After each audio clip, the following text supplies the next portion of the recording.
I'm Steve Diamond. And I'm Isaac Vogel. And here we are in the 4th week of the show. Happy anniversary, Isaac. Happy anniversary to you, and for Diamond. that, I have a wristband for Well, you. I wish I had a diamond for our anniversary, Diamond. Nonetheless, exciting stuff, exciting time of the year. Teams are starting to establish themselves where they're going to be positioned for the postseason, and we're really starting to solidify those award candidates. We really are, and a heck of a game last week between the Suns and the Raptors. There's going to be more about that later in the show. I know it was wildly anticipated. Rumor has it you showed up to the game in orange-purple. Is that true? That is true. I made a bold prediction on the show last week for those of you that saw it, and I had to stand by my words and not really support a team, but...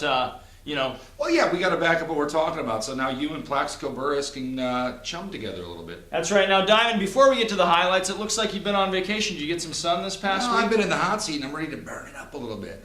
Well, let's burn it up with the highlights. And as always, what do you want to do when we watch these highlights? Respect. Or buckle up. And on to the Suns. Denver Tenbrook off to a nice start with a finger roll. On the other end, Neil Anderson answers with a 3 to take an early lead. But Brian Schnettler, who had an off-night shooting, gets a tough offensive board and the reverse layup. But Luke Witt comes right back with a 3 of his own, like two heavyweights going at it. What a game. Neil becoming more assertive. Nice steal on Luke Witt. Leads the fast break and finds an open Schnettler for a deuce. Next time down, Anderson with a 3 from downtown. He finished with 24 on the night, his season high. The Suns didn't get rattled all game, though. Here's some nice passing, which leads to an open 3 by Witt.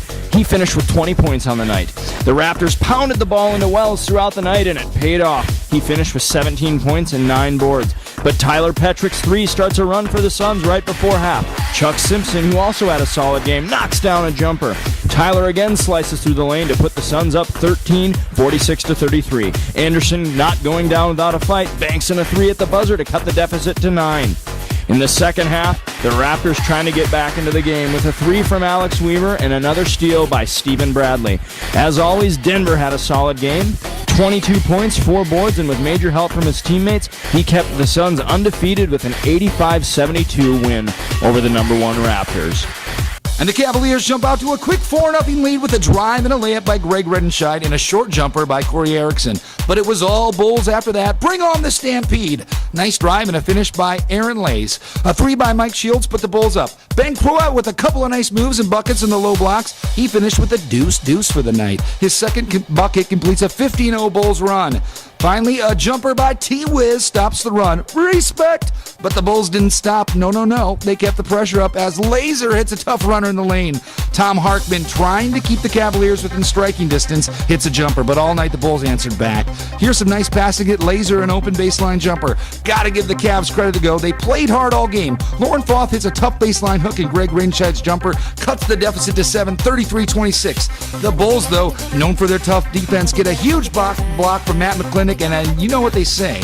Good defense leads to good offense if John Erickson finishes on the other end with a nice transition bucket. But the night belonged to Laser and the Bulls as he led the team with 17 points for a 52-43 win.